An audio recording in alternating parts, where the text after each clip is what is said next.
Pandemi wabah virus corona yang saat ini tengah melanda banyak wilayah membuat pemerintah pusat hingga tingkat kabupaten dan kota berupaya menyalurkan bantuan kepada masyarakat guna memenuhi kebutuhan warga yang terdampak ekonomi karena penerapan aturan pembatasan sosial berskala besar hingga physical distancing. Di Kabupaten Gorontalo Utara, Wakil Bupati Tarik Modanggu mendapati banyak penerima bantuan langsung tunai dan penyaluran sembako yang tidak tepat sasaran.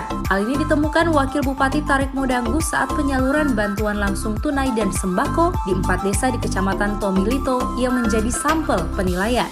Wakil Bupati Kabupaten Gorontalo Utara Tarik Modanggu menjelaskan, dengan ditemukannya penyaluran bantuan yang tidak tepat sasaran ini, dirinya meminta seluruh kepala desa untuk mengevaluasi data penerima. Wakil Bupati Gorontalo Utara Tarik Modanggu menambahkan, jika pemerintah desa tidak melakukan evaluasi data dan disesuaikan dengan penerima yang tepat sasaran, dikhawatirkan penyalahaturan pemberian sembako dan bantuan langsung tunai akan menjadi temuan Badan Pemeriksa Keuangan dan Pembangunan Provinsi Gorontalo yang mempunyai kewenangan sebagai auditor keuangan daerah. Saya tadi dari kecamatan bukan tidak sesuai data, tapi saya melihat ada hal yang harus diperhatikan oleh kepala desa. Tadi saya mengecek mana itu.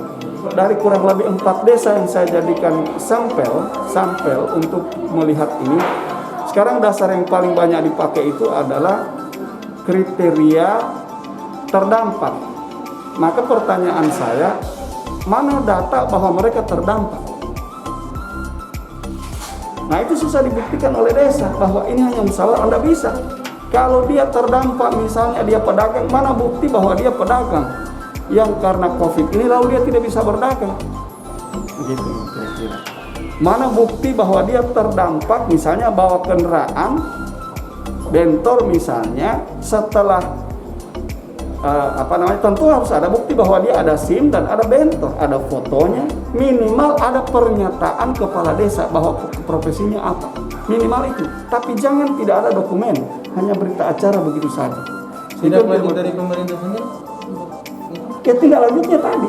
Saya datang dan saya akan undang Pemdes, camat-camat untuk secara ketat menjaga ini, menyiapkan laporan sesuai dengan dukungan dokumen yang kuat, yang memadai. Sejauh ini penilaian saya, dokumennya masih harus dilengkapi. Kenapa? Karena kita tidak ingin setelah selesai insya Allah pandemi ini, COVID ini, lalu banyak aparat kita yang tersangkut dengan masalah hukum. Itu yang kami tidak inginkan. Kami lihat bahwa misalnya soal sinkronisasi data DTKS, non-PKH, non-BPNT itu oke. Tapi sekarang soal itu bisa diselesaikan. Tapi soal bahwa dokumen yang membuktikan bahwa dia terdampak itu apa? Itu harus disiapkan, bukan cuma hasil musyawarah khusus bahwa dia terdampak. Jangan sampai ini hanya memasukkan nama begitu saja. Itu yang tidak boleh terjadi. Kedepannya pemerintah kabupaten akan kembali melakukan evaluasi pemberian bantuan kepada warga yang terdampak wabah virus corona agar penyaluran bantuan tepat sasaran dan tidak berpolemik di kemudian hari.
Tim Liputan Advertorial Mimosa TV.